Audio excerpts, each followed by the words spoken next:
વરાછામાં firing કરી લૂંટ મચાવનાર 14 વર્ષથી નાસ્તા ફરતા આરોપીની આખરે ધરપકડ કરી લેવામાં આવી છે। સુરતના કતારગામ નારાયણનગરમાં રહેતા વિનય કાપડિયા ગત 26 સપ્ટેમ્બર 2011ની સાંજે AK રોડ અજંટા ઇન્ડસ્ટ્રીયલ સ્થિત તેમના કાપડના કારખાનામાં કારીગરોને પગાર આપી રહ્યા હતા તો 6:30 થી 6:45ના આશરે 3 અજાણ્યા શખ્સો અંદર તમંચા સાથે ધસી આવ્યા હતા। કારખાનેદાર ઉપર ફાયરિંગ કરી પગારના રોકડા રૂપિયા 1.77 લાખ લૂંટી લેવાની સાથે બહાર દોટ મૂકી હતી। જોકે ફાયરિંગના અવાજથી બહાર ટોળું ભેગું થઈ ગયું હતું અને જેણે આ કારખાનેદાર ઉપર તમંચાથી ફાયરિંગ કર્યું હતું તે પ્રભાત ઉર્ફે રઘુ ગોપી સ્વાઈને દબોચી લીધો હતો। તેની તપાસ દરમિયાન સમયાંતરે પોલીસે કુલ 4ને દબોચી લીધા હતા તો 5મો આરોપી ટુલ્લુ ઉર્ફે લાલા સુભાષ નાયક તેના વતન ઓરિસ્સાના નગાગઢ જિલ્લાના ધાજેલા ગામે રહેતો હોવાની બાતમી વચ્ચે વરાછા પોલીસની ટીમ ત્યાં 10 દિવસ પહેલા પહોંચી હતી।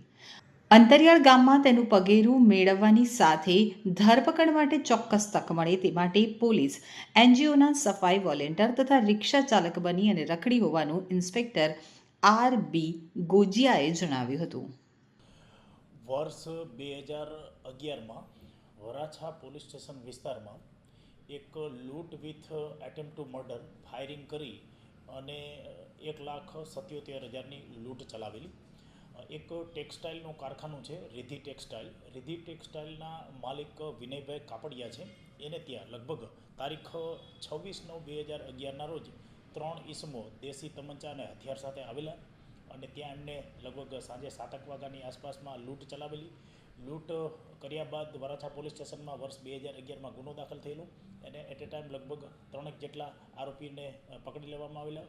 તેમાંથી મુખ્ય આરોપી અને માસ્ટર માઇન્ડ કે જેમનું નામ ટુલ્લુ ઉર્ફે લાલા નાયક રહે ઓરિસ્સાવાળો લગભગ 14 વર્ષથી નાસ્તો ભરતો હતો। અત્રે વરાછા પોલીસ સ્ટેશનના ડી સ્ટાફને એવી હકીકત મળેલી ટેકનિકલ રિસોર્સિસ આધારે અને બાતમીદારોથી કે સદરુ આરોપી ઓરિસ્સામાં એના ગામ ધજોલા ખાતે હાલમાં છે, જેથી સદર બંને પોલીસના ડી સ્ટાફના જવાનો ત્યાં ઓરિસ્સા ખાતે જઈ અને લગભગ 10 દિવસ સુધી એ ગામની અંદર સફાઈ કામદાર બની રિક્ષાવાળા ડ્રાઈવર બની રિક્ષા લઈ અને વોચમાં હતા। એ દરમિયાન સદર આરોપી ઓરિસ્સાના ધજોલા ગામ ખાતેથી મળી આવતા તેમને પકડી અને વરાછા પોલીસ સ્ટેશન લઈ આવી અને કાયદેસરની કાર્યવાહી કરેલ છે।